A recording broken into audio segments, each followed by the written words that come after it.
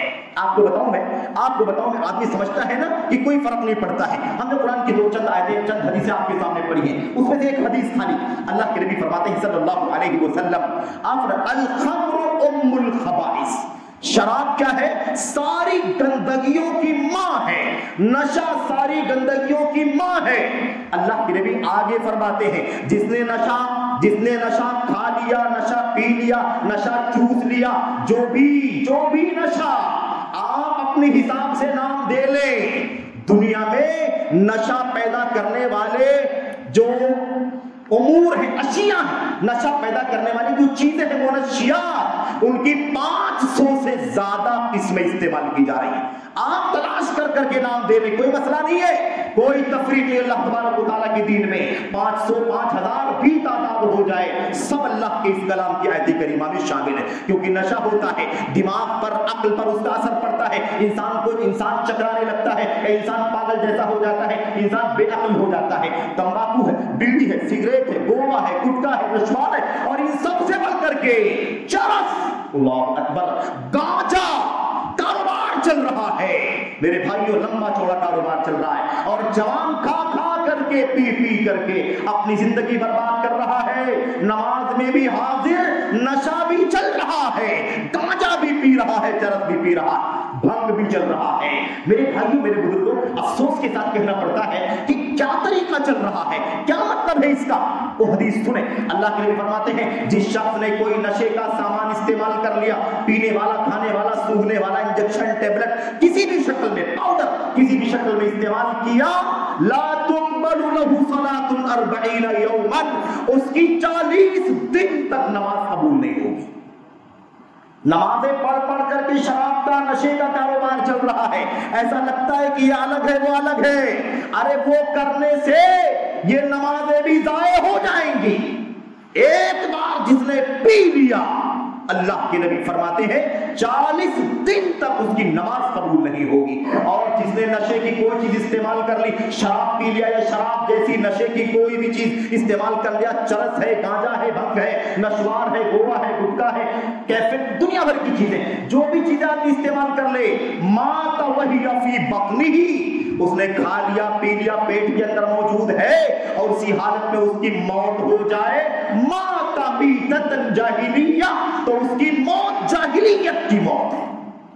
آسان سمجھتے ہیں لوگ نشہ کرنا، گانجا، بھنگ، چرس کا استعمال کرنا ہلکا سمجھتے ہیں، معمولی سمجھتے ہیں. کہتے ہیں تو اس کا تعلق تو حلال و حرام سے ہے، اس سے کون سا دین ایمان جاتا ہے؟ یہ نماز کا اکاؤنٹ تو ہمارے پاس موجود ہے، نماز پڑھ کے بڑی نیکیاں اکٹھا کر رکھی ہیں. ایک بار نشہ استعمال کرو گے، 40 نمازیں تمہاری، 40 دن تک کی نمازیں تمہارے اللہ تبارک و تعالیٰ قبول نہیں فرمائے گا.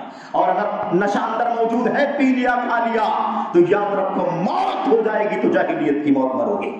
دیکھا آپ نے نشے کا عبادت سے کیسا تعلق ہے، نشے کا اللہ تبارک و تعالیٰ پر ایمان سے کیسا تعلق ہے. الگ الگ نہیں ہے، دیکھنے میں الگ ہے، انجام کے اعتبار سے بڑا خطرناک ہے. اللہ کے نبی محمد رسول اللہ صلی اللہ علیہ وسلم نے فرمایا، اللہ اکبر، الخمر ام الفواحش، شراب، نشہ کا کوئی بھی کام، سامان، یہ ساری بے حیائیوں کی جڑ ہے، ساری بے حیائیوں کی جڑ ہے. بے حیائی یعنی زناکاری، بدکاری، فحاشی ہے نا، اغلام بازی، ساری چیزیں اس کی جڑ ہے، اس کی ماں ہے. اللہ کے نبی نے فرمایا من شربہ وقال امتی علی امہ وخالتہ وعمتہ، جو شخص نشہ استعمال کر لیتا ہے پھر اس کے بعد چونکہ سب سے بڑی فواہش کی ماں، بے حیائیوں کی ماں کا استعمال کر لیا ہے، اس لیے اب اس کے استعمال کرنے کے بعد اسے پتا نہیں کہ وہ کیا کر رہا ہے، اپنی ماں سے بھی زنا کر سکتا ہے، اپنی خالہ پر بھی ٹوٹ سکتا ہے، اپنی پھوپھی کے ساتھ بھی بدکاری کر سکتا ہے، کوئی گارنٹی نہیں، کوئی ضمانت نہیں۔ میرے بھائیو، حضرت عثمان غنی رضی اللہ تعالیٰ عنہ کی وہ روایت آپ کے سامنے پیش کر دیتا ہوں، پھر اس کے بعد چند باتیں کہہ کر کے اپنی بات ختم کرنا چاہتا ہوں۔ حضرت عثمان غنی رضی اللہ تعالیٰ عنہ کی حدیث سنن سعید بن منصور کے اندر صحیح سند کے ساتھ موجود ہے۔ واقعہ کیا ہے؟ حضرت عثمان غنی ممبر پر کھڑے ہوئے اور ممبر پر کھڑے ہو کر کے آپ نے اس نشے کی گندگی کو، اس کی قباحت کو، اس کی شناعت کو کھول کھول کر کے بیان فرمایا۔ آپ نے فرمایا ماضی میں پچھلی امتوں کا ایک واقعہ تم کو بتاتا ہوں، بنی اسرائیل کا ایک واقعہ تم کو بتاتا ہوں۔ وہ واقعہ کیا ہے؟ کہتے ہیں ایک آدمی کے سامنے یہ پیشکش رکھی گئی کہ بھائی تمہارے سامنے کئی کام ہیں، تم ان میں سے کون سا کام کرنا پسند کرو گے؟ یہ تمہارے سامنے میرے بھائیوں ایک شراب کا جام رکھا ہوا ہے، اسے پینا گوارا کرو گے، یا تم ایک عورت خاتون ہو اس کے ساتھ بدکاری کرنا گوارا کرو گے، یا تمہارے سامنے ایک بچہ ہے اسے قتل کرنا گوارا کرو گے، یا تمہارے سامنے انجیل جیسی کتاب رکھی ہوئی ہے اس کو جلانا گوارا کرو گے؟ اس سارے برائیاں، کئی ایک برائیاں، زناکاری، بدکاری بھی، اللہ کی کتاب کی توہین بھی، اور کسی کو ناحق قتل کر دینا بھی، سارے بڑے بڑے گناہوں کے سب کام تمہارے سامنے موجود ہیں، یہ بتاؤ کہ تم ان میں سے کون سا کام کرو گے؟ اس نے کہا، اس نے سوچا کہ میں ان سب کاموں کو کیسے کر سکتا ہوں، سب کام کرنا چاہتا ہوں لیکن سارے کام کو کیسے کر سکتا ہوں؟ اس نے سب چھوڑ دیا، شراب کا جام پی لیا، جب شراب کا جام اس نے پی لیا تو اس نے سارے گناہ کے کام آسانی سے کر ڈالے، اس نے کتاب کو بھی آگ لگا دیا، بچے کو بھی قتل کر دیا، عورت کے ساتھ زناکاری بھی کر دیا، سارے گناہوں کے کام کر لیا۔ کہتے ہیں الخمر ام الخبائث، یہ شراب ساری برائیوں کی جڑ ہے۔ لا تشرب الخمر، شراب نہ پیو، نشے کا کوئی پدارث استعمال نہ کرو، فإنها مفتاح كل شر، کیونکہ یہ نشہ ساری برائیوں کی کنجی ہے، ساری برائیوں کی کنجی، ساری برائیوں کی جڑ ہے، اس لیے اس سے بچو۔ اور یاد رکھو آج ابھی بھی بہت سارے لوگ سمجھتے ہیں کہ قرآن کے اندر شراب کا نام آیا ہوا ہے، شراب حرام ہے، اور جو آج کل نئے پدارث چلتے ہیں، نئے آئٹم چلتے ہیں، نئی چیزیں وجود میں آتی ہیں، ان کا یہ حرام نہیں ہے، کوئی اس کو مکروہ نکال دیتا ہے، کوئی اس کو ہلکا کرنے کی کوشش کرتا ہے، اس کی قباحت کو، اس کی گندگی کو ہلکا کر کے پیش کرنا چاہتا ہے۔ میرے بھائیوں، لیکن یاد رکھو ہمارے نبی محمد رسول اللہ صلی اللہ علیہ وسلم کی سنت کیسی تھی، آپ کا تعلق اللہ تبارک و تعالیٰ سے کیسا تھا، وحی کے ذریعے سے قیامت تک آنے والی امت کی رہنمائی موجود تھی۔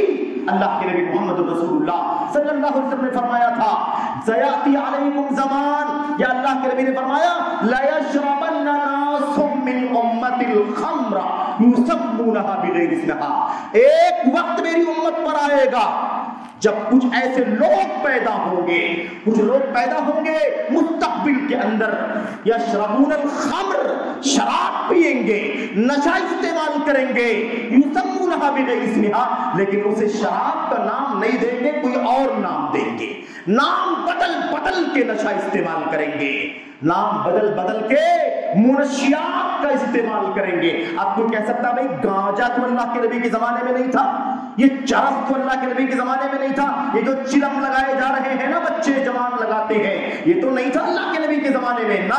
یاد رکھو تھا یا نہیں تھا، نبی کے زمانے کی یہ بات، نبی کی زبان سے نکلا ہوا جملہ موجود ہے، میری امت میں ایسے لوگ پیدا ہوں گے جو شراب استعمال کریں گے، نشہ استعمال کریں گے، نام بدل کر کے استعمال کریں گے۔ یہ حالت ہو گئی ہے میرے بھائیوں، آج بھی نام بدل کے شراب کو، نشے کو استعمال کیا جا رہا ہے۔ اب سوال یہ پیدا ہوتا ہے کہ امت کی اتنی بری حالت ہے، جوان ضائع ہو رہے ہیں، جوان برباد ہو رہے ہیں، اپنی جوانی برباد کر رہے ہیں، اپنا اخلاق برباد کر رہے ہیں، اپنا مال ضائع کر رہے ہیں، معاشی تباہی آ رہی ہے، معاشرتی تباہی آ رہی ہے، گھر میں ماں باپ پریشان ہیں، بیویاں پریشان ہیں، شوہر پریشان ہیں، بچے پریشان ہیں میرے بھائیوں، کیونکہ گھر کا فلاں نشہ کرتا ہے، گانجے پیتا ہے، بھنگ استعمال کرتا ہے، چرس کا عادی اور رسیہ ہو چکا ہے۔ میرے بھائیوں بڑا خطرناک مسئلہ ہے، بڑا خطرناک۔ یہ تو دنیا کی بات ہو گئی کہ آدمی کتنا گندگی پر اتر جاتا ہے، آخرت میں اللہ کے نبی محمد رسول اللہ صلی اللہ علیہ وسلم نے ایک بات عجیب و غریب بتا دی، اور اللہ کی قسم ہے اگر یہ بھنگ اور چرس پینے والے ہمارے عزیز جو ہیں قابل رحم ہے، قابل ترس ہیں، اگر اللہ کے نبی کی اس حدیث کو سمجھ لے تو میں سمجھتا ہوں کہ اچھی طبیعت والا پاک طبیعت والا فوراً توبہ کرنے کے لیے تیار ہو جائے گا، فوراً توبہ کر لے گا۔ کیوں؟ اس لیے کہ نشہ یہ فطرت کے خلاف ہے۔ نشہ کیا ہے؟ فطرت کے خلاف ہے۔ اللہ کے نبی محمد رسول اللہ صلی اللہ علیہ وسلم کے سامنے معراج کے واقعے میں اللہ کے نبی فرماتے ہیں میرے سامنے شراب کا جام پیش کیا گیا، میرے سامنے دودھ کا پیالہ پیش کیا گیا۔ حضرت جبریل نے کہا اختر ایہما شئت محمد صلی اللہ علیہ وسلم، آپ کو ان میں سے، ان دونوں میں سے جو دل چاہے لے لیجئے، جو دل چاہے لے لیجئے۔ آپ کا جی چاہے شراب کا جام لے لیجئے، آپ کا جی چاہے تو دودھ کا پیالہ لے لیجئے۔ اللہ کے نبی محمد رسول اللہ وہ نبی جو امت کا غمخوار تھا، وہ نبی جو امت کے لیے ہمدرد تھا، وہ نبی جو امت کے لیے خیر خواہ تھا، اس نبی نے، اس رحیم نبی نے، اس مہربان نبی نے، رسول نے ہماری ساتھ امت کے ساتھ یہ مہربانی فرمائی کہ آپ نے شراب کا جام چھوڑ دیا، آپ نے دودھ کا پیالہ لے لیا۔ اللہ کی طرف سے جبریل امین نے کہا یا محمد اخترت الفطرہ، اے محمد آپ نے فطرت چوائس کیا، آپ نے فطرت چوائس کیا ہے۔ یہ شراب فطرت کے خلاف ہے، یہ شراب فطرت کے اپوزٹ ہے، یہ دودھ فطرت کے مطابق ہے۔ آپ نے دودھ سلیکٹ کیا ہے نا تو آپ نے فطرت سلیکٹ کیا ہے۔ لو اخترت الخمر لغوت امتک، اگر آپ نے شراب سلیکٹ کر لیا ہوتا تو آپ کی پوری امت گمراہ ہو جاتی، برباد ہو جاتی۔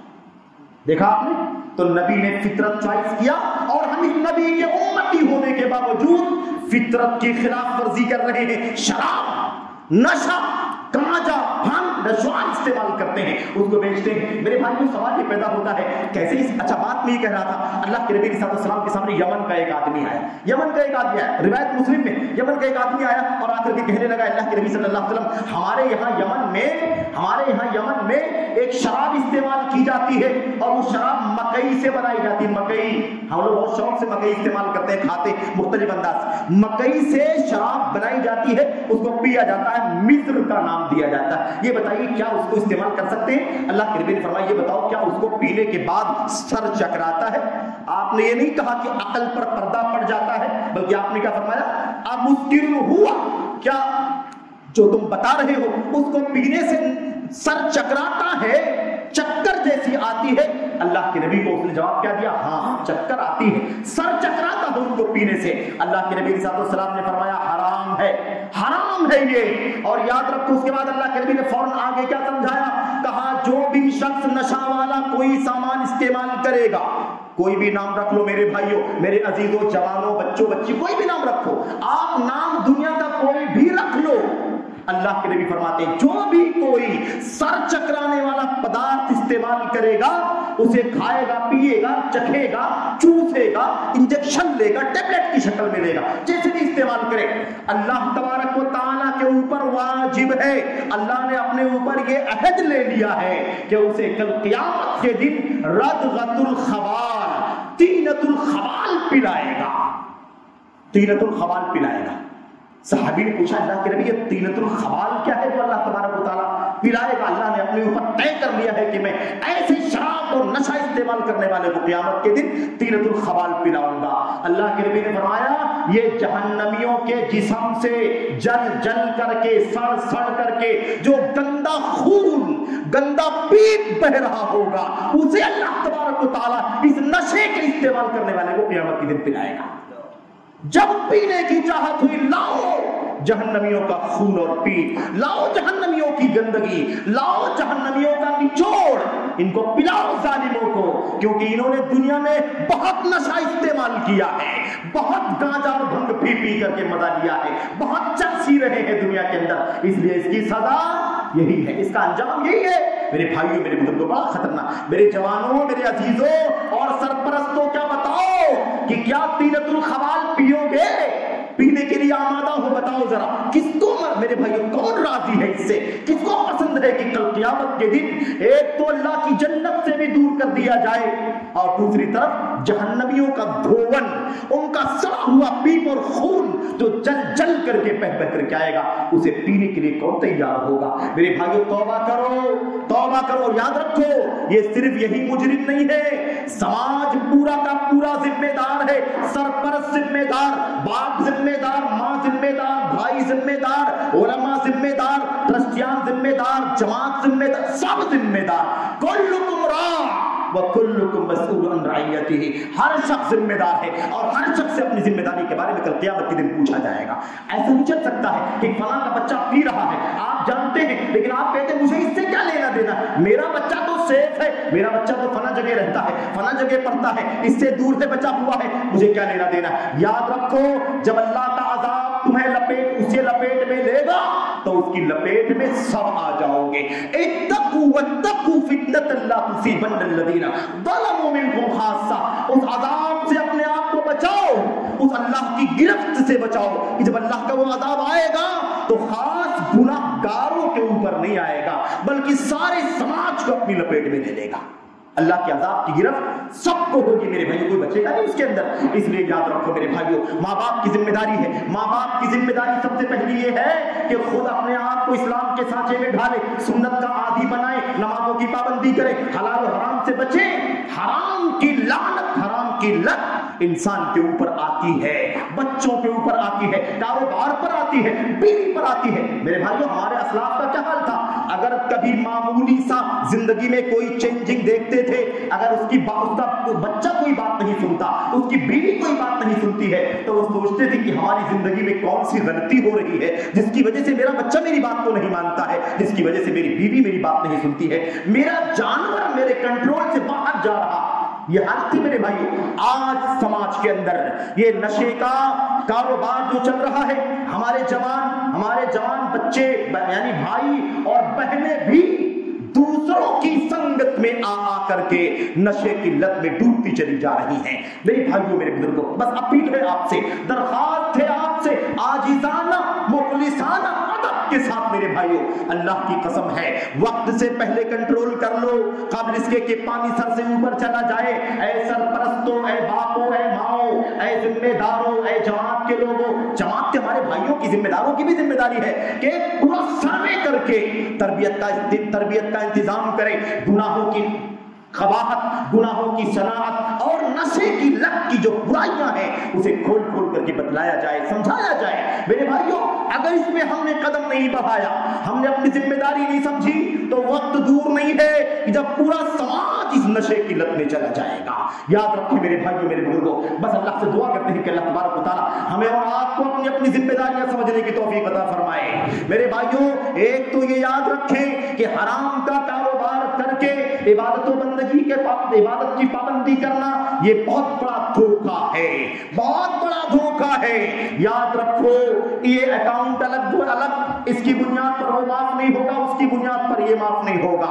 کوئی آدمی یہ نہ سمجھے کہ اللہ تبارک و تعالیٰ ہماری نمازوں کی وجہ سے یہ نشہ بیچ کر کے، یہ ایکسپورٹ امپورٹ کر کے ہماری نجات ہو جائے گی، نہیں۔ اللہ تبارک و تعالیٰ کا حساب و کتاب الگ ہے، اللہ کی عبادت کا اکاؤنٹ الگ ہے، حساب و کتاب لے کے اللہ فارغ کر دے گا۔ اس کے بعد یہ جرائم جو اللہ کی محرمات ہیں اس کا حساب و کتاب الگ ہوگا۔ اللہ کو دعا کرتے ہیں کہ اللہ تبارک و تعالیٰ ہمارے نوجوانوں کو، ہمارے عزیزوں کو، ہمارے چھوٹے چھوٹے نونہالوں کو، ننھے بچوں کو جن کو ایم ڈی کے چکر میں پھنسایا جا رہا ہے، جن کو چھوٹی چھوٹی شیشی میں ظالموں نے چاکلیٹ کے برابر پیسے میں بیچنا شروع کر دیا ہے، اللہ تبارک و تعالیٰ ہمارے بچوں کو اس لت سے بچنے کی توفیق عطا فرمائے۔ اللہ تبارک و تعالیٰ سرپرستوں کو اپنی ذمہ داری سمجھنے کی توفیق عطا فرمائے۔ اللہ تعالیٰ جماعت کی ذمہ داروں کو اپنی کوششیں صرف کرنے کی توفیق عطا فرمائے۔ ہر شخص ذمہ دار ہے، میرا بچہ ہے، اس کا بچہ ہے، فلاں کا بچہ ہے، نہیں، وہ قوم کا بچہ ہے، مسلمان کا بچہ ہے،